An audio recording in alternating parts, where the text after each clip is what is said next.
আমার প্রিয় নবী, আমার প্রিয় নবী, যে নবীর জন্য আপনি জান দিচ্ছেন, সেই নবীর যুগে একজন নারী নবীর কর্মকাণ্ডের কারণে নবীকে মুখের ওপর বাজারে ব্যক্তি বলেছে, আপনি জানেন। এখন আপনি বলুন, আপনার বিবেক কি বলে? আপনি মুসলমান, ঠিক আছে, আমি ভাই বুঝতে পারছি। আমি এই হাদিসটা যদি এই যুগের কোন আলেমের ক্ষেত্রে হতো, আমি যদি করতাম, আমি ইমরান বিন বশির একজন নারীকে নিয়ে এমন করতাম, বাগানে গিয়ে তার শরীরে হাত দিতাম, তার অনুমতি না নিয়ে, জোর জবরদস্তি করে। স্পষ্ট এখানে জোর জবরদস্তি। আপনি আমাকে কি বলতেন? আপনি একটু বলুন। কোন মুফতি আলেম শাইখ আহমদুল্লাহ যদি এই কাজটা করতো, মিজানুর রহমান আজহারি যদি এই কাজটা করতো, আপনি কি বলতেন বলেন? ভালো বলতেন? আপনি নিশ্চিত ধর্ষক বলতেন। সালাম দিতে ইচ্ছে করছে না। কাল সারাটা রাত ঘুম হয়নি, আমার এক ফোঁটাও ঘুম হয়নি। মাথা একটু গরম, অস্বাভাবিক লাগছে নিজের কাছে। যদি অশোভন অশালীন কোনো শব্দ বের হয়ে যায়, ক্ষমার দৃষ্টিতে দেখবেন। আসসালামু আলাইকুম প্রিয় দিনী ভাই ও বোনেরা। আমরা একটা ভিডিও দেখলাম, আল্লাহ রাসূলকে নিয়ে খুব ভয়ঙ্কর কিছু কথাবার্তা সদ্য নাস্তিক মুফতি ইমরান বিন বশির বলেছে। তো তিনি যে হাদিসের কথা বলেছেন, সেই হাদিসটা মনে হয় আমাদের একটু দেখা দরকার। তা না হলে আমরা আসলে বুঝতে পারবো না যে কোথাকার জল কোথায় গিয়ে গড়াচ্ছে। এটা হচ্ছে বুখারী শরীফের অধ্যায় ৬৮ তালাক চ্যাপ্টারে ৫২৫৫ নম্বর হাদিস। হাদিসটাতে বলা হচ্ছে, আবু উসাইদ হতে বর্ণিত, তিনি বলেন, আমরা নবী সাল্লাল্লাহু আলাইহি ওয়াসাল্লামের সঙ্গে বের হয়ে সাওত নামক বাগানের নিকট দিয়ে চলতে চলতে দুটি বাগান পর্যন্ত পৌঁছলাম এবং এ দুটির মাঝে বসলাম। নবীর সাথে চলতে চলতে একটা বাগান পর্যন্ত পৌঁছিয়েছেন। তখন নবী সাল্লাল্লাহু আলাইহি ওয়াসাল্লাম বললেন, তোমরা এখানে বসে থাকো। তিনি ভিতরে প্রবেশ করলেন। তাদেরকে ওখানে বসিয়ে তিনি ভেতরে প্রবেশ করলেন। তখন নুমান ইবনে শাহরিলের কন্যা উমাইমার খেজুর বাগান স্থিত ঘরে জাওনিয়াকে আনা হলো। তাহলে এই বাগানটা হচ্ছে খেজুরের বাগান। তো সেই বাগানের মধ্যে একটা ঘর ছিল, সেই ঘরে জাওনিয়াকে আনা হলো। আর তার খিদমতের জন্য ধাত্রীও ছিল, মানে চাকর বাকর আপনি বলতে পারেন। নবী যখন তার কাছে গিয়ে বললেন, তুমি নিজেকে আমার কাছে সমর্পণ করে, মানে সিনেমার মিশা সওদাগর যেভাবে বলে আর কি, সুন্দরী আমার কাছে ধরা দাও, সেই স্টাইলে বলছে আর কি, যে তুমি নিজেকে আমার কাছে সমর্পণ করো। একটু সুন্দর ভাষায় বলার চেষ্টা করেছেন আর কি এই হাদিস বর্ণনাকারী। এবং যে লেখক বুখারী শরীফ তো লিখেছেন, তো জনাব বুখারী সাহেব, তিনি একটু মার্জিত ভাষা প্রয়োগ করেছেন, কিন্তু এ যুগের ভাষায় ওটাই দাঁড়ায়, সুন্দরী তুমি আমার কাছে ধরা দাও। চিৎকার দিয়ে কোনো লাভ হবে না। কিন্তু সেই সুন্দরী কি বলেছে? তখন সে বলল, কোন রাজকুমারে কি কোনো বাজারিয়া ব্যক্তির কাছে নিজেকে সমর্পণ করে? এ যুগের বাংলায় আপনি বলতে পারেন যে ভালো ঘরের কোনো সম্ভ্রান্ত পরিবারের সুন্দরী মেয়ে কি কোনো রাস্তার লোকের কাছে ধরা দেয়, নিজেকে বিলিয়ে দেয়? রাবি বলেন, মানে যিনি বর্ণনা করছেন হাদিস, এরপর তিনি তার হাত প্রসারিত করলেন তার শরীরে রাখার জন্য, যাতে সে শান্ত হয়। তার মানে মেয়েটা এক্সাইটেড হয়ে গিয়েছিল। সে বলল, আমি আপনার থেকে আল্লাহর নিকট পানা চাই। পুরো কুরআন জুড়ে আল্লাহ আমাদের শিখিয়েছেন শয়তান থেকে যেন আমরা পানা চাই। আউযু বিল্লাহি মিনাশ শাইতানির রাজিম শেখানো হয় হাদিসের মাধ্যমে। যদিও কুরআনে আল্লাহ শিখিয়েছেন রব্বি আউযু বিকা মিন হামাযাতিশ শায়াতিন, সূরা নাস, সূরা ফালাক পড়লে আপনি সেখানেও দেখবেন যে আল্লাহ আমাদেরকে আশ্রয় চাইতে বলেছেন তার কাছে। কুল আউযু বিরাব্বিন নাস, কুল আউযু বিরাব্বিল ফালাক, এরকম দুটো সূরা আছে কোরআনে। কিন্তু খুব আশ্চর্যজনক ভাবে সেই খান্নাস, সেই ইবলিশ, সেই শয়তানের মতো করে ট্রিট করা হয়েছে সবার প্রিয় নবী মুহাম্মদুর রাসূলুল্লাহকে। এবং সেই নবী কাছ থেকে সেই সুন্দরী নারী, সেই রাজকুমারী আল্লাহর কাছে আশ্রয় চায়। এখানে আল্লাহ শব্দটাই আছে, তার মানে সে ইহুদি বা খ্রিস্টান বা হিন্দু নয়। তাহলে সে তো শ্রীকৃষ্ণ, রাম, ভগবান, ঈশ্বর এরকম কিছু নিশ্চয়ই বলতো। তিনি বললেন, তুমি উপযুক্ত সত্তারই আশ্রয় নিয়েছো। এবার নবী জবাব দিচ্ছেন কি, হ্যাঁ, তুমি এবার যার কাছে আশ্রয় চাইছো সেই আসলে তোমাকে আশ্রয় দিতে পারবে, কারণ আল্লাহর কাছে তুমি আশ্রয় চেয়েছো। আল্লাহই তো সর্বোচ্চ সর্বশ্রেষ্ঠ আশ্রয়দাতা। এরপর তিনি আমাদের নিকট বেরিয়ে আসলেন। তার মানে ওই মেয়েটা যখন আল্লাহর কাছে আশ্রয় চাইলো, তখন নবীর মুখটা নিশ্চয়ই কালো হয়ে গেল, বুকটা ফেটে ভেঙে গেল কষ্টে। হায় হায়, এই মেয়ে আল্লাহর কাছে আশ্রয় চেয়েছে, আমি কি আর এই মেয়ের ক্ষতি করতে পারবো? বললেন, হে আবু উবাইদা, তাকে দুখানা কাতান কাপড় পরিয়ে দাও। আচ্ছা, মেয়ের কি গায়ে কাপড় চোপড় ছিল না নাকি আল্লাহই জানে। এবং তাকে তার পরিবারের নিকট পৌঁছে দাও। আল্লাহর কাছে আশ্রয় চাওয়ার পর সেই মেয়েটার সম্ভ্রম হানি করা বা ক্ষতি করা নিশ্চয়ই একটা নবীর শোভা পায় না। যাই হোক, নবী এখানে যা যা করেছেন এটা আমি নিতে পারছি না ভাই। মানে নবীকে নিকৃষ্ট প্রমাণের জন্য বা মিশা সওদাগর বা অমরেশ পুরী এই টাইপের ভিলেন সাজানোর জন্য, যাকে বলে চরিত্রহীন লম্পট প্রমাণের জন্য হেন কোনো প্রচেষ্টা নাই যে এই বুখারী গংরা করেনি। এদের ছাড়া নাকি ইসলাম অচল। হায় আফসোস, এই হচ্ছে আমাদের ইসলাম। এটা ছাড়া এই নবীকে নাকি তারা কত গুণগান জয়গান করেছে। কি বলবো, ভাষা নেই কোনো। আপনার প্রিয় নবী, আমার প্রিয় নবী, যে নবীর জন্য আপনি জান দিচ্ছেন, সেই নবীর যুগে একজন নারী নবীর কর্মকাণ্ডের কারণে নবীকে মুখের উপর বাজারে ব্যক্তি বলেছে, আপনি জানেন। এখন আপনি বলুন, আপনার বিবেক কি বলে? আপনি মুসলমান, ঠিক আছে, আমি ভাই বুঝতে পারছি। আমি এই হাদিসটা যদি এই যুগের কোন আলেমের ক্ষেত্রে হতো, আমি যদি করতাম, আমি ইমরান বিন বশির একজন নারীকে নিয়ে এমন করতাম, বাগানে গিয়ে তার শরীরে হাত দিতাম, তার অনুমতি না নিয়ে, জোর জবরদস্তি করে। স্পষ্ট এখানে জোর জবরদস্তি। আপনি আমাকে কি বলতেন? আপনি একটু বলুন।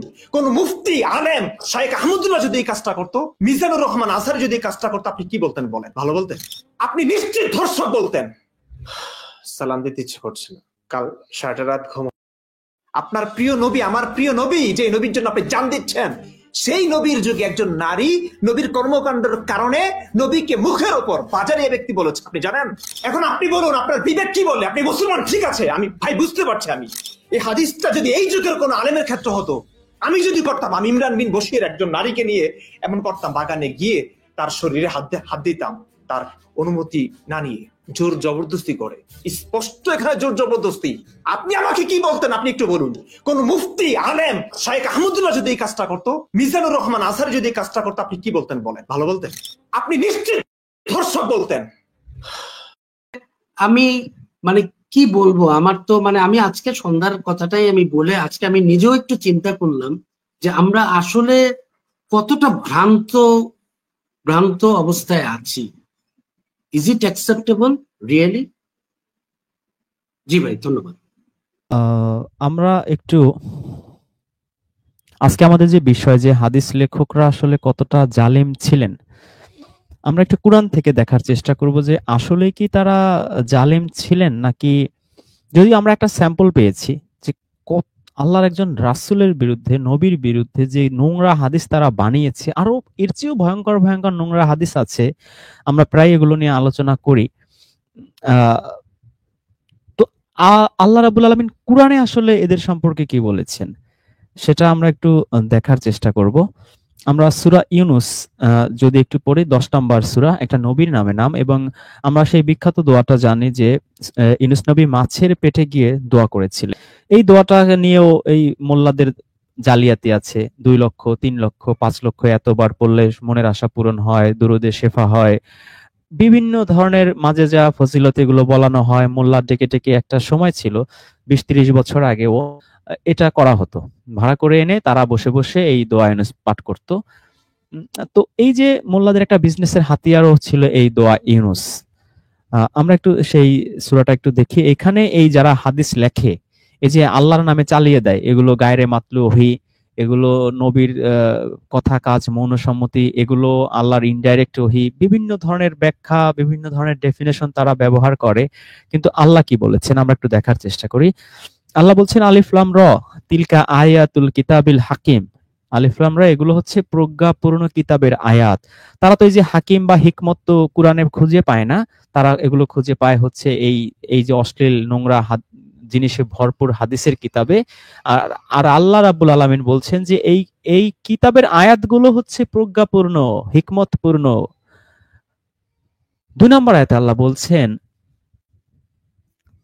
মানুষের কাছে কি এটা আশ্চর্যের বিষয় যে আমি তাদেরই মধ্যকার একজনের লোকের কাছে ওহী পাঠিয়েছি, যে লোকদের সতর্ক করে দাও আর যারা ঈমান আনে তাদেরকে সুসংবাদ দাও যে তাদের জন্য তাদের প্রতিপালকের কাছে আছে মহামর্যাদা। কিন্তু কাফিররা বলে এ ব্যক্তি তো প্রকাশ্য জাদুকর। তো নবীকে ম্যাজিশিয়ান বলা হতো। আহ এরপর ৩ নম্বর আয়াতে আল্লাহ বলছেন, তোমাদের আহ, আহ, প্রভু তো সেই আল্লাহ যিনি ৬ দিনে আসমান ও জমিন সৃষ্টি করেছেন। এই দিন ইয়ম নিয়ে আমরা অলরেডি অনেকবার আলোচনা করেছি। এই দিন কিন্তু পৃথিবীর হিসেবের দিন নয়। কোরআনে এই ইয়ম শব্দটা পৃথিবীর হিসেবে বোঝানো হয়েছে, তবে সেক্ষেত্রে অবশ্যই ২৪ ঘন্টা ১২ ঘন্টার দিনের আলো যেটা, সেটা আরবিতে নাহার হিসেবে আল্লাহ ব্যবহার করেছেন, নাহার। আর এমনি যে দিন সেটা পর্যায় ধাপ সেইভাবে বহুবার, একবার দুবার নয় বহুবার ব্যবহৃত হয়েছেন। আর আপনি যদি দিন হিসেবে এই দিনই ভাবেন পৃথিবীর সিস্টেমে, তাহলে আপনি ভুল ভাববেন। কারণ এই আসমান জমিন যখন সৃষ্টি করা হয় তখন তো সূর্য এখনো হয়নি, সমগ্র বিশ্বজাহানের হিসেবে করা হয়। এই জন্য আল্লাহ রাব্বুল আলামিন বলেছেন যে তোমাদের হিসেবে ১,০০০ বছর আর আমার হিসেবে হচ্ছে একদিন। তো আল্লাহর সেই একদিন কিন্তু আমাদের হিসেবে ১,০০০ বছর। ৪ নম্বর আয়াতে আল্লাহ আচ্ছা, এরপর আরেকটু আছে যে তারপর আরো সে সমাসীন হয়ে সবকিছু পরিচালনা করছেন, তার অনুমতি পাওয়ার পরই কেবল কেউ কিছুর সুপারিশ করতে পারে। তো এরপর আল্লাহ বলছেন, এই হচ্ছে তোমাদের প্রভু আল্লাহ, অতএব তোমরা তার ইবাদত করো, তবে কি তোমরা উপদেশ গ্রহণ করবে না? এই কুরআনকে আল্লাহ বহু জায়গায় বলেছেন উপদেশ গ্রন্থ। যার ইচ্ছে হয় উপদেশ নেবে, আর যার ইচ্ছা হয় উপদেশ থেকে মুখ ফিরিয়ে রাখবে। ৪ নম্বর আয়াতে আল্লাহ বলছেন, তার কাছেই তোমাদের সকলকে ফিরে যেতে হবে। আল্লাহর ওয়াদা সত্য। তিনি প্রথম সৃষ্টি করেন, পরে ঈমানদার ও সৎকর্মশীলদের ন্যায্য প্রতিফল দেওয়ার জন্য আবার সৃষ্টি করবেন। তবে যারা কাফের, কুফরি করার কারণে তাদের জন্য রয়েছে গরম পানির শরবত ও কষ্টদায়ক শাস্তি। তিনি সূর্যকে করেছেন তেজোদ্দীপ্ত আর চন্দ্রকে করেছেন আলোকময়, আর তার হ্রাস বৃদ্ধির মানজিল সমূহ সঠিকভাবে নির্ধারণ করেছেন। আমরা জানি যে চাঁদের হ্রাস বৃদ্ধি ঘটে, এর মানজিল আছে, কখনো ছোট হয়, কখনো বড় হয়, কখনো একেবারে পূর্ণিমার চাঁদ যেন ঝলসানো রুটি, সেরকম ঝলসানো রুটির মতো গোলাকার হয়ে যায়, যাতে তোমরা বছর গুণে সময়ের হিসাব রাখতে পারো। আল্লাহ এটা অনর্থক সৃষ্টি করেননি, তিনি নিদর্শনগুলোকে বিশদভাবে বর্ণনা করেন জ্ঞানী সম্প্রদায়ের জন্য। তো এখানে নিদর্শনের আরবি কিন্তু এখানে আয়াত দেয়া আছে, যে আল্লাহ তার আয়াতগুলো ফাসসিলু, এই ফাসসিলু শব্দটা আপনারা দেখতে পাচ্ছেন, ফাসসাল এর অর্থ হচ্ছে বিস্তারিত বর্ণনা করা। তো আল্লাহ রাব্বুল আলামিন তার আয়াত সমূহগুলোকে বিস্তারিতভাবে বর্ণনা করেন, ডিটেইলস বর্ণনা করেন। এর জন্য আমাদের লাহুয়াল হাদিসে বুখারী তিরমিজি দৌড়াদৌড়ির কোনো দরকার নেই। আর যদি আপনি মনে করেন না দরকার আছে, তাহলে ধরে নিতে হবে যে আপনি কোরআনের এই আয়াত অস্বীকার করছেন। যে সমস্ত আয়াতে আল্লাহ এই ফাসসিলু বলছেন, কোরআনে কতবার আছে সেটাও আধুনিক প্রযুক্তির কারণে আমরা এখন বলতে পারি। এই ৪২ বার আল্লাহ এই ফাসসিলা শব্দটা কোরআনে ব্যবহার করেছেন, আপনারা দেখতে পাচ্ছেন। তো এর অর্থ হচ্ছে বিস্তারিত বর্ণনা করা, বিশদভাবে বিবৃত করা, এটা হচ্ছে রুট ওয়ার্ডের অর্থ। তো আল্লাহ বলছেন যে আল্লাহ রাব্বুল আলামিন জ্ঞানীদের জন্য। সুতরাং আপনি যদি জ্ঞানী হন, আপনি কিভাবে বুঝবেন? যখন দেখবেন যে আপনার অন্তরে এই বিশ্বাসটা প্রতিষ্ঠিত হয়েছে যে না, এই কোরআনেই আল্লাহ সবকিছু বিস্তারিতভাবে বর্ণনা করেছেন আমাদের হেদায়েতের জন্য যা কিছু দরকার। আর যদি আপনার মনে হয় না কোরআন হচ্ছে পাইকারি কথাবার্তার জায়গা, টুকটাক হালকার উপর ঝাপসা কথা আল্লাহ বলেছেন, বিস্তারিত হচ্ছে ২০, ৩০, ৪০ লক্ষ লাহুয়াল হাদিসের কিতাবে, ইজমার কিতাবে, কিয়াসের কিতাবে, তাহলে আপনি আর অ্যাকর্ডিং টু কোরআন জ্ঞানী সম্প্রদায়ের মধ্যে আর সম্পৃক্ত হবেন না, অন্তর্ভুক্ত হবেন না। আপনি বোকা বা নির্বুদ্ধের মধ্যে পরিগণিত হবেন। ৬ নম্বর আয়াতে আল্লাহ বলছেন যে নিশ্চয়ই রাত ও দিনের আবর্তনে আর আকাশমণ্ডলীয় পৃথিবীর মাঝে আল্লাহ যা সৃষ্টি করেছেন তাতে মুত্তাকি সম্প্রদায়ের জন্য অবশ্যই নিদর্শন রয়েছে। আপনি যদি মুত্তাকি হন, আপনি এই রাত আর দিনের মধ্যে অনেক কিছু পাবেন, আল্লাহর মুজেজা। আমরা প্রায় বলি না যে আল্লাহ যে আছেন, নাস্তিকরা বলে কিভাবে বুঝবো? আল্লাহ হিন্টস দিচ্ছেন, রাত আর দিনের আবর্তন। আপনি এটাই ভাবেন যে ১৫ লক্ষ গুণ বড় সূর্য, তার চারদিকে পৃথিবীটা ঘুরছে, আহ্নিক গতি হচ্ছে, একবার ঘুরে আসতে ২৪ ঘন্টা লাগছে, শূন্যের উপরে একটা জিনিস ঘুরছে প্রতিটা সেকেন্ড, এক একটা সেকেন্ডে কত কিলোমিটার বেগে চলে, বা এক একটা ঘন্টায় কত হাজার মাইল বেগে ফুটবলের মতো একটা পৃথিবী ঘুরছে, অথচ আমরা ছিটকে পড়ছি না। কি ভয়ঙ্কর মুজেজা আল্লাহ এই পৃথিবীতেই দিচ্ছেন। এবং এই ঘোরার কারণেই রাত হচ্ছে, আবার দিন হচ্ছে। বাংলাদেশে রাত, আমেরিকাতে দিন, অথচ সবকিছু ঘুরছে এত স্পিডে, আমরা কেউ ছিটকে পড়ছি না। তো আল্লাহ বলছেন যে মুত্তাকিদের জন্য না, এর মধ্যেই আছে নিদর্শন, এর মধ্যেই আছে মুজেজা।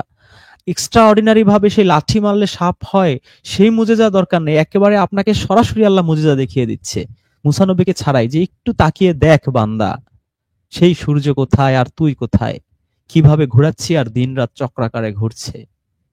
কিন্তু এগুলো আমাদের কাছে মুজেজা মনে হয় না, আফসোস। এরপর আল্লাহ বলছেন আকাশমণ্ডলীয় পৃথিবীর মাঝে আল্লাহ যা সৃষ্টি করেছেন তার মধ্যেও, আকাশ আর পৃথিবীর মধ্যে কত ব্যাকটেরিয়া থেকে, অ্যামিবা থেকে শুরু করে হাজার লক্ষ কোটি মাকলুকাত, সবকিছুর মধ্যেই আপনি নিদর্শন খুঁজে পাবেন, আল্লাহর মুজেজা খুঁজে পাবেন। আলাদাভাবে আপনার সেই লাঠি মারলে সাপ হওয়ার মুজেজা দরকার নেই।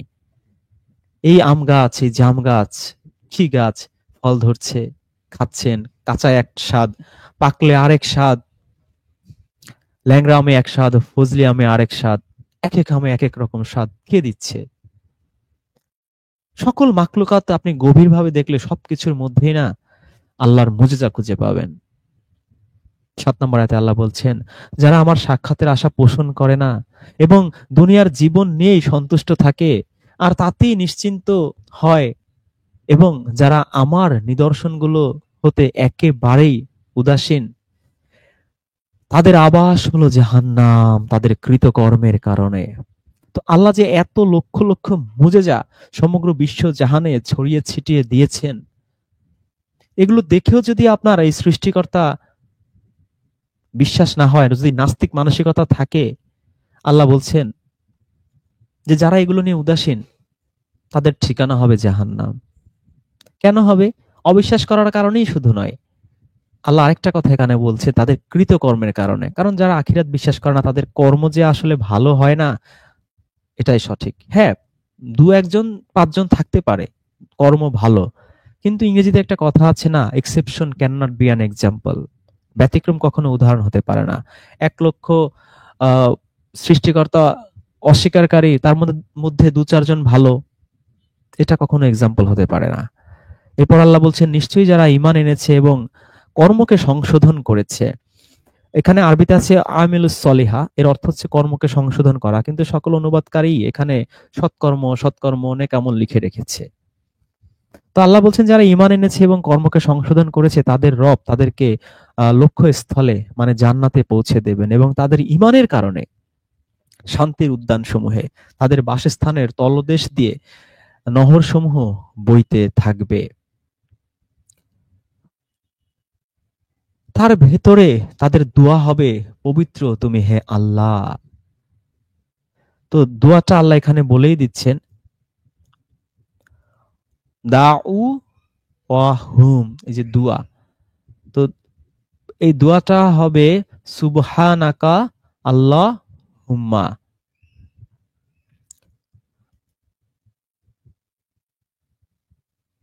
তো জান্নাতে আমাদের দোয়াটা কি হবে সেটা কিন্তু আল্লাহ আমাদের এখানে শিখিয়ে দিচ্ছেন। আর কি শিখিয়ে দিচ্ছেন?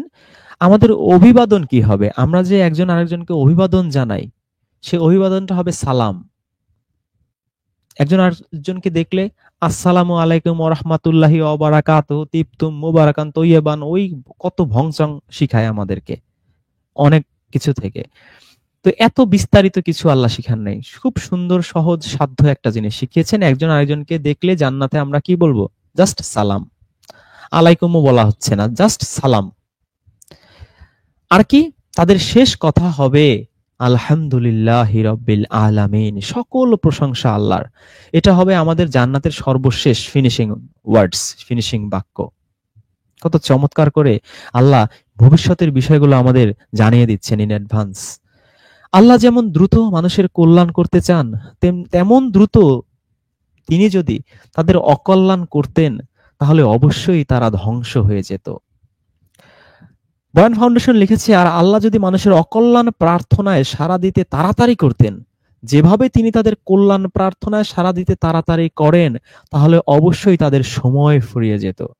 তার মানে আমরা বুঝতে পারছি যে আমাদের যেই দোয়াগুলো কবুল হচ্ছে না, এগুলো আসলে আমাদের মঙ্গলের জন্য হচ্ছে।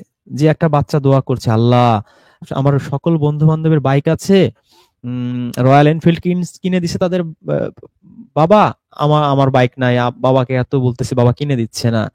এই যে আল্লাহ দোয়াটা কবুল করছে না, বাবার মাথায় কোন একটা দিয়েছে যে না তোর ছেলেকে দেওয়ার দরকার নাই, নষ্ট হয়ে যাবে, বখাটে হয়ে যাবে, এর মধ্যেই কল্যাণ আছে। কেন? এমনও হতে পারে ওই বাইকে অ্যাক্সিডেন্ট করে ওই ছেলে চিরকালের জন্য পঙ্গু হয়ে যেতে পারে। সুতরাং অনেক সময় যে আমাদের কল্যাণের যে দোয়াগুলো কবুল হয় না, আমরা ফ্রাস্ট্রেটেড হই। আমাদের বুঝে নিতে হবে যে যেই দোয়াটা আল্লাহ কবুল করে নাই, এই কবুল না করাটাই আমার জন্য বেটারমেন্ট। তবে এই আয়াত থেকে আমরা আরো একটা জিনিস শিখতে পারি, সেটা হচ্ছে যে যেই দোয়াগুলো আমাদের বেটারমেন্ট থাকে, যেই দোয়াগুলোর মধ্যে, সেই দোয়াগুলো কিন্তু আল্লাহ একসেপ্ট করে ফেলে তাড়াতাড়ি। যে আল্লাহ বলছেন যেভাবে তিনি তাদের কল্যাণ প্রার্থনায় সাড়া দিতে তাড়াতাড়ি করেন, মানে খুব দ্রুত আল্লাহ কিন্তু দোয়া কবুল করে নেন। সুতরাং যারা আমার সাক্ষাতের আশা রাখে না, আমি তাদের অবাধ্যতায় দিশেহারা হয়ে ঘুরতে ছেড়ে দেই। আর মানুষ যখন কষ্টে পড়ে, যখন বিপদে স্পর্শ করে, তখন সে শুয়ে বসেও দাঁড়িয়ে আমাকে ডাকে। এখানে এই ডাকার আরবি আপনারা দেখতে পাচ্ছেন যে দা আনা, যার রুট ওয়ার্ড হচ্ছে এই যে দাল আইন ওয়াও, এই যে দুয়া। দুয়া মানে হচ্ছে ডাকা, কল। আমরা মোবাইলে কল করি না, এটা কি আরবিতে বলে দোয়া, ডাকা। তো আসলেই একেবারে চরম একটা বাস্তবতা আল্লাহ এখানে বলছেন যে বিপদ আপদ যখন আমাদের ঘিরে ধরে না, তখন একেবারে দাঁড়িয়ে দাঁড়িয়ে আল্লাহকে ডাকতে থাকি, বসে ডাকি, শুয়ে ডাকি, তখন আল্লাহ আল্লাহ আল্লাহ আল্লাহ। বিপদ যখনই কেটে যায়, আল্লাহ পরেই বলছেন, অতঃপর আমি যখন তার বিপদ দূর করে দেই, তখন সে এমন ভাবে চলতে থাকে মনে হয় যেন তাকে কোনো বিপদ স্পর্শ করার কারণে আমাকে ডাকেইনি। আর ভুলে যায় সবকিছু, আবার আগের মতো রঙ্গে ভরা বঙ্গ, সেই আনন্দ উৎসবে মেতে থাকি, আল্লাহকে ভুলে যাই, পাপে ডুবে যাই। এটাই হয়। এমনি ভাবে সীমা লঙ্ঘনকারীদের দৃষ্টিতে তাদের কাজকর্ম শোভন করা হয়েছে। তো এগুলো যখন আমি করছি, আল্লাহ আমাকে বলছেন আমি সীমা লঙ্ঘনকারী। সুতরাং এই বিষয়টা যেন আমাদের লাইফে কখনো না ঘটে। সুখের দিনেও যেন আমরা দাঁড়িয়ে বসে শুয়েও আল্লাহকে ডাকি। তো আল্লাহকে আবার কিভাবে ডাকবেন? আয় আয় চাঁদ মামা টিপ দিয়ে যা, ওইভাবে না। কিভাবে ডাকবেন তার আরাফ সূরায় 55 আয়াত পড়বেন, 205 আয়াত পড়বেন, অনেক জায়গায় কোরআনে আল্লাহ আমাদের শিখিয়ে দিয়েছেন। আচ্ছা, আরো একটু শিখাবেন, একটু সামনে গেলে আমরা আরো চমৎকার ভাবে শিখতে পারবো। এরপর আল্লাহ বলছেন যে তোমাদের পূর্বেকার বহু জনগোষ্ঠীকে আমি ধ্বংস করে দিয়েছি যখন তারা বাড়াবাড়িতে লিপ্ত হয়েছিল। তাদের কাছে রাসূলগণ সুস্পষ্ট নিদর্শন সমূহ নিয়ে এসেছিল, কিন্তু তারা আদৌ ঈমান আনেনি। এভাবেই আমি অপরাধীদেরকে পাপের প্রতিদান দিয়ে থাকি। অতঃপর তাদের পর আমি তোমাদেরকে পৃথিবীতে তাদের স্থলাভিষিক্ত করেছি, এটা দেখার জন্য যে তোমরা কি রকম আমল করো। তো আমাদেরকে আল্লাহ, আমাদের আগের জেনারেশন ছিল, তার আগে জেনারেশন ছিল, আমাদের আগে ছিল বাবাদের জেনারেশন, তার আগে ছিল দাদাদের জেনারেশন, তার আগে ছিল তালইদের জেনারেশন, এভাবে একটা জেনারেশনের পরে আরেকটা জেনারেশন আসতেই থাকে। এটাকে আরবিতে কিন্তু আহ খলিফা বলে। এই যে খলিফা শব্দটা সবসময় আমরা মনে করি যে হ্যাঁ পৃথিবীতে আমরা খলিফা, আমরা আদম, এটা ভুল। এখানে খলিফা বিভিন্ন অর্থে কিন্তু কুরআন আল্লাহ ব্যবহার করেছেন। তো স্থলাভিষিক্ত, একজনের পর আরেকজন। যেমন এর আগে বাংলাদেশের প্রেসিডেন্ট ছিলেন আব্দুল হামিদ, এখন আবার প্রেসিডেন্ট হয়েছেন চুপ্পু, এরপরে হবে এরপরে হয়তো হবে টুপ্পু। তো একজনের পরে যে আরেকজন আসে, এটাকে কিন্তু আরবিতে খলিফা বলা হয়। তো কেন করছেন? কেন একটা জেনারেশনের পরে আল্লাহ আরেকটা জেনারেশন দিচ্ছেন? যাতে আমি দেখি তোমরা কেমন আমল করো। তো আমল বলতেও আমরা ঝামেলা করি। আমল বলতে আমরা মনে করি তসবিহ টিপাটা হচ্ছে আমল, নামাজ পড়া আমল, হজ করা আমল। কিন্তু আমি যে ব্যবসা করি, মাপে কম দেই না, না দেয়াটা যে আমল, বেশি দাম না রাখা যে আমল, মাছ পচা হলে যেন কাস্টমারকে বলি যে ভাই মাছটা আজকে নরম আছে, একটু কম রাখলাম আপনার কাছ থেকে, তাকে জানিয়ে দেয়া আমার সেই প্রোডাক্টের সেই ত্রুটি সম্পর্কে, এটা যে আমল, এটা আমরা ভুলেই যাই। আমি চাকরি করি, ভাই তাড়াতাড়ি ঘুষের টাকাটা দেন, আমার জোহরের নামাজ 1:30টায় জামাত ছুটে যাচ্ছে। তো ওই নামাজটা পড়ছি ওটা আমার কাছে মনে হয় আমল, কিন্তু ঘুষ যে না খাওয়াটা সবচেয়ে বড় আমল, এটা আমরা বুঝি না। তো আমলের বেসিক বাংলা হচ্ছে কর্ম। তো আপনি যে কর্মই করছেন সেই কর্মই হচ্ছে আপনার ধর্ম, যে তুমি কেমন কর্ম করো। কাউকে আল্লাহ দোকানদার বানিয়েছেন, কাউকে বিজনেসম্যান, কাউকে চাকরিজীবী, কাউকে দিনমজুর, এক একজনকে এক এক কর্ম দিয়েছেন আল্লাহ, তার রিজিকের ব্যবস্থা করেছেন। তো আপনি আপনার ওই কর্মটা কেমন ভাবে করেন এটা আল্লাহ দেখতে চায়। আপনি দাঁড়িয়ে দাঁড়িয়ে হুক্কুর হুক্কুর হুকমাওয়ালা ইল্লাল্লাহ লাফিয়ে লাফিয়ে করেন না দাপিয়ে দাপিয়ে করেন, এটা আপনার কর্ম নয়। সুতরাং এই আমল বা কর্ম সম্পর্কে আমার মনে হয় আমাদের একটু ঠান্ডা মাথায় ভাবা দরকার। তো এই কর্ম কেমন করি, সূরা মুলকেও আল্লাহ এই কথাটাই বলেছেন, আল্লাযী খালাকাল মাউতা ওয়াল হায়াতা লিয়াবলুয়াকুম আইয়ুকুম আহসানু আমালা।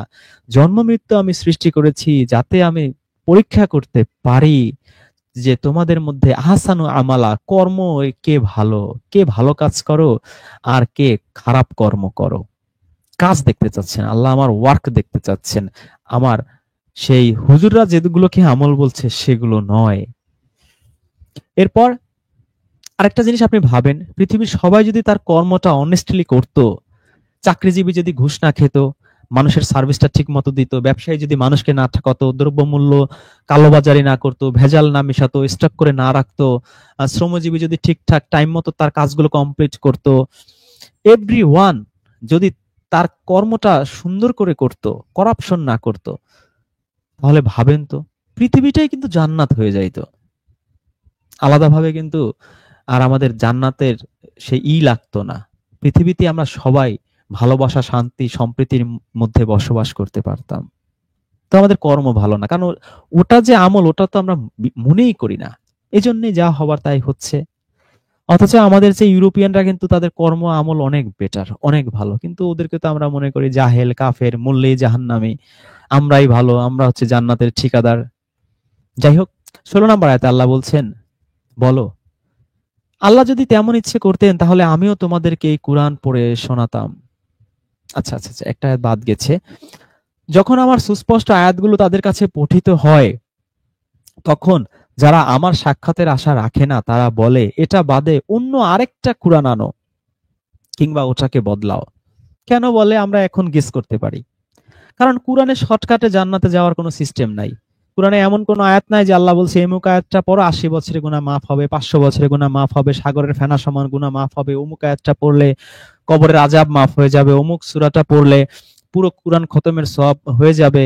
এরকম কোনো ফাজলামি কথাবার্তা কোরআনে নাই। কোরআন হচ্ছে ক্রিস্টাল ক্লিয়ার, একেবারে প্র্যাকটিক্যাল কথাবার্তা। শর্টকাটে জান্নাতের তরিকা কোরআনে অ্যাটলিস্ট নাই। তো এই জন্য কোরআনটা ভাল লাগতো না করো, ওটা একটু বদলায় দাও, এই আমলগুলো সংযুক্ত করো, এই শর্টকাটে জান্নাতে যাওয়ার তরিকাগুলো সংযুক্ত করো। সবাই চাইতো তাই, একটু খাজা বাবা ওলি বাবাদের একটু যুক্ত করে দাও, এই রিচুয়াল গুলো যুক্ত করে দাও। কোরআনে তো বিস্তারিত নাই, তো এটাই বদলাইতে চাইতো, বা এটা বাদে অন্য একটা আনো। তো আল্লাহ তার রাসূলকে বলতে বলছেন যে বলো, আমার নিজের ইচ্ছে মতো ওটা বদলানো আমার কাজ না, আমার মন চাইলে আমি বদলে ফেলবো, এই কাজ তো আমার না রে ভাই। আমার কাছে যা ওহী করা হয় আমি কেবল সেটারই অনুসরণ করে থাকি। সবাই বলে না যে আতিউল্লাহ আতিউর রাসূল, আল্লাহকে মানো, রাসূলকে মানো, রাসূলের অনুসরণ করো। রাসূলের অনুসরণ কিভাবে করবেন? আপনি রাসূলের দাড়ি, টুপি, জুব্বা, লাউ, খেজুর কোথায় পাবেন? হাদিসে আসেন ভাই প্লিজ।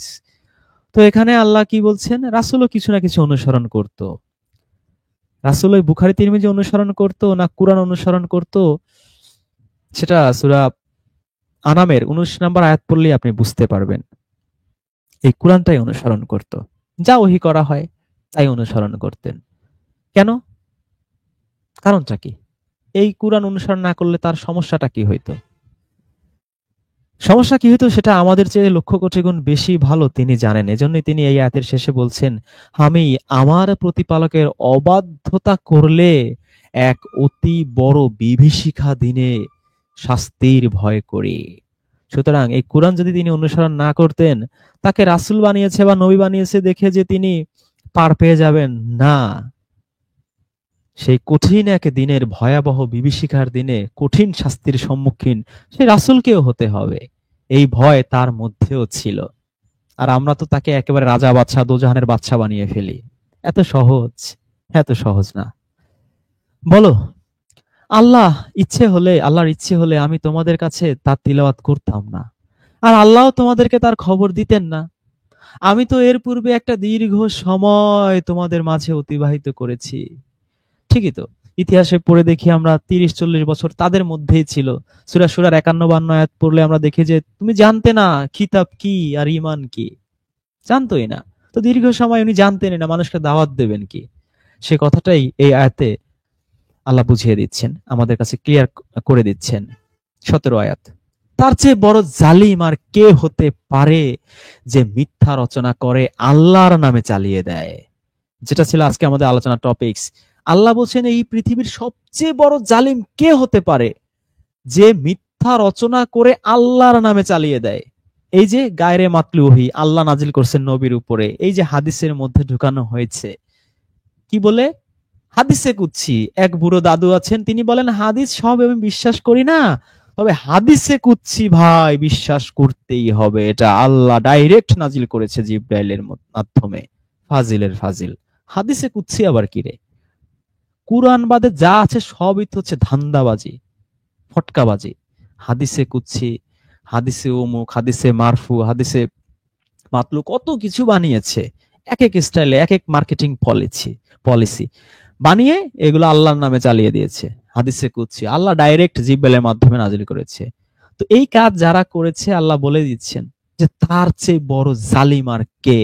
আজকে আমরা ভিডিওর প্রথমেই দেখেছিলাম যে আল্লাহ রাসূলের নামে যাকে আল্লাহ বলেছেন তার মধ্যে রয়েছে উসওয়াতুন হাসানা, তাকে রেপিস্ট বানিয়ে দিয়েছে। তো যারা যারা এই কাজগুলো করেছে, এই পৃথিবীর সবচেয়ে বড় জালিম হচ্ছে তারা, যারা আল্লাহর নামে এরকম মিথ্যা রচনা করে তারা আল্লাহর নামে চালায় দেয়। এমনি যদি বলতো যে না অমুক মনীষী বলেছে, জালালউদ্দিন রুমি বলেছে, বা ইমাম আবু হানিফা এরকম একটা সুন্দর কথা বলেছে, বা আল্লামা ইকবাল বলেছে, আমরা পড়ি তো, কত ভালো ভালো কথাই তো আমরা পড়ি। সবার সুখে হাসবো আমি, কাঁদবো সবার দুঃখে, নিজের খাবার বিলিয়ে দেব অনাহারের মুখে। কত চমৎকার লাইন, আমার কিন্তু খুব খুব ভালো লাগে এই দুইটা লাইন, যে সবার সুখে হাসবো আমি, কাঁদবো সবার দুঃখে, নিজের খাবার বিলিয়ে দেব অনাহারের মুখে। তো এটা কি এই কবি আল্লাহর নামে চালিয়ে দিয়েছে যে না এটা আল্লাহ নাজিল করছে, এটা গায়রে মাতলু ওহী বা নবী বলে গিয়েছে? নবী এমনি এমনি বলে নাই, নবী এমনি এমনি কিছু বলে না, আল্লাহ নাজিল করে সেটাই বলে, সুতরাং এটা আল্লাহর তরফ থেকে আসছে। না, অনেক চমৎকার চমৎকার কথা, কবিতার লাইন, গদ্য পদ্য, উপন্যাস সাহিত্যে আপনি পাবেন, কিন্তু কেউ দাবি করে না এগুলো আল্লাহর নামে বা আল্লাহ নাজিল করছে বা নবী কে বলেছে সেটা লেখা হয়েছে। কিন্তু এই জালিমরা এগুলো আল্লাহর নামে চালিয়ে দেয়, আর আল্লাহ এখানেই বলছেন যে তার চেয়ে বড় জালিম আর কে হতে পারে। সুতরাং এই পৃথিবীর সবচেয়ে বড় জালিম কারা সেটা আমরা এই কুরআন থেকে দেখলাম। 19 নম্বর আয়াতে আল্লাহ বলছেন যে মানুষ ছিল এক উম্মত, সবাই এক উম্মত ছিল, পরিবারভুক্ত ছিল, এক জাতি ছিল। পরে তারা মতভেদ সৃষ্টি করেছে। তোমার প্রতিপালক পূর্বেই যদি সিদ্ধান্ত গ্রহণ না করতেন তাহলে যে বিষয়ে তারা মতভেদ করছে তার মীমাংসা অবশ্যই করে দেয়া হতো। আগে থেকে আল্লাহ সিদ্ধান্ত নিয়েছেন যে সবাইকেই একটা অবকাশ দিবেন, কাউকে 50, কারো 60, কারো 100 বছর বাঁচিয়ে রাখবেন। যে যত নিকৃষ্ট কাজ আপনি করেন আল্লাহ আপনাকে মৃত্যু দেবেন না, এটা আল্লাহর আগে থেকে ফয়সালা। এ কারণেই আল্লাহ একটা নির্দিষ্ট দিন পর্যন্ত ওয়েট করেন, ছেড়ে দেন আমাদের। নাটাইয়ের মতো ঘুরতে থাকি, ঘুড়ির মতো ঘুরতে থাকি, কিন্তু নাটাইয়ের সুতা তো আল্লাহর হাতে, যখন তখন টান দিয়ে কবরে নিয়ে যাবেন। আর তারা বলে তার প্রতিপালকের পক্ষ থেকে তার কাছে কোনো নিদর্শন অবতীর্ণ হয় না কেন?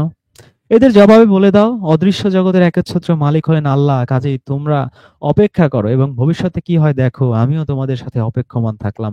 কত মুজেজা এই রাসূলের কাছে চাইতো, ইহুদিরা চাইতো, খ্রিস্টানরা চাইতো, পৌত্তলিকরা চাইতো। হ্যাঁ, আমাদের মুসা নবী তো নদী ভাগ করছে, সাগর ভাগ করে ফেলছে, লাঠির মেরে সাপ হয়ে গেছে, ঈসা নবী মৃতকে জীবিত করছে, একটা মুজিজা দেখাও।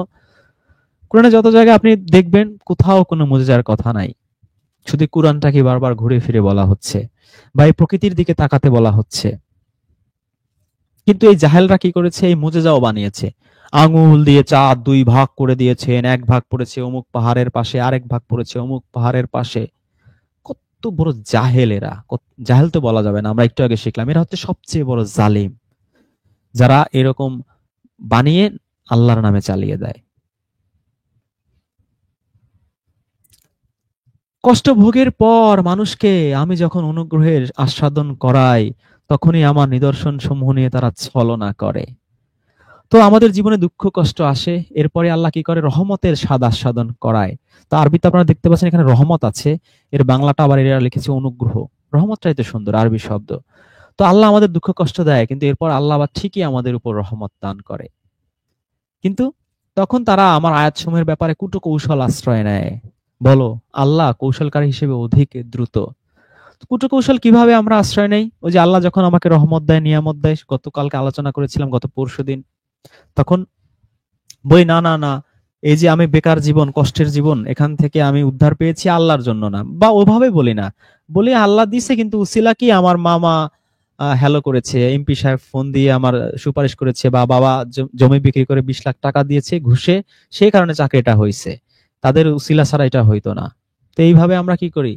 আল্লাহর অকৃতজ্ঞতা প্রকাশ করি কিভাবে? কুটকৌশলের মাধ্যমে, ডাইরেক্ট করি না, বা ডাইরেক্ট এমপি সাহেবকে ক্রেডিট দেই না, বাবাকে ক্রেডিট দেই না, 10 লাখ টাকাকে দেই না, ঘুরিয়ে পেঁচিয়ে কুটকৌশল নিয়ে এই কাজটা আমরা করি। তিনি তোমাদেরকে স্থলে ও সমুদ্রে চলাচল করান, এমনকি কোনো কোনো সময় এমনও হয় যে তোমরা যখন নৌযানে থাকো এবং সেগুলো আরোহীদের নিয়ে অনুকূলে বাতাসে চলে আর তারা তাতে আনন্দ পায়, তখন হঠাৎ তাতে ঝোড়ো হাওয়া এসে লাগে এবং সব জায়গা চতুর্দিক থেকে তাদের দিকে ঢেউ আসতে থাকে, আর তারা মনে করে যে তারা পরিবেষ্টিত মৃত্যুর সম্মুখীন হয়ে গিয়েছে। তখন তারা খাঁটি ধর্ম বিশ্বাসে আল্লাহকে ডাকে আর বলে, তুমি যদি আমাদেরকে এই বিপদ থেকে উদ্ধার করো, রক্ষা করো, তাহলে আমরা অবশ্যই কৃতজ্ঞদের অন্তর্ভুক্ত হব। কিন্তু তিনি যখন তাদেরকে বিপদ থেকে রক্ষা করেন, অমনি তারা পৃথিবীতে অন্যায়ভাবে বাড়াবাড়ি শুরু করে দেয়। হে মানুষ, তোমাদের বাড়াবাড়ি কেবল তোমাদের নিজেদেরই ক্ষতি করবে। পার্থিব জীবনের ক্ষণস্থায়ী ভোগ করতে পারো, তারপর আমার কাছেই তোমাদের ফিরে আসতে হবে। তখন আমি তোমাদেরকে তোমাদের কৃতকর্মসমূহ অবহিত করব। এ দুটো আয়াত চমৎকার একটা জিনিস আমাদের শেখায়, আমাদের দোয়াটা কোন স্টাইলে করলে কবুল হবে। যে যখন চারিদিক থেকে কঠিন বিপদ আমাদের পরিবেষ্টিত করে ফেলে, তখন খাঁটি মনে একেবারে আল্লাহর প্রতি বিশ্বাসী হয়ে কায় মনোবাক্যে কাকুতি মিনতি সহকারে যদি বলি যে আল্লাহ আমাদের মুক্তি দাও, এই বিপদ থেকে রক্ষা দাও, রক্ষা করো, তাহলে কি হবে? আমরা অবশ্যই অবশ্যই কৃতজ্ঞদের অন্তর্ভুক্ত হব। এইভাবে যদি আমরা দোয়া করি, 23 নম্বর আয়াতের শুরুতে আল্লাহ বলেছেন যে তিনি রক্ষা করেন এই বিপদ থেকে। সুতরাং এই আল্লাহ রাব্বুল আলামিনের কাছে দোয়া কিভাবে করব, আগেও কয়েকটা আয়াতে আমরা আলোচনা করেছি, আজকে আরেকটা চমৎকার পদ্ধতি আমরা শিখলাম। এইভাবে যদি আমরা করি, ইনশাআল্লাহ আমাদের দোয়া কবুল হবে। আজকে আমাদের আলোচ্য বিষয় ছিল এই হাদিস লেখকরা কত বড় জালিম আর দোয়া কবুলের শর্ত। এই দুটো বিষয় আমরা কোরআন থেকে দেখলাম। এবার আমরা আমাদের সাথে যারা সম্মানিত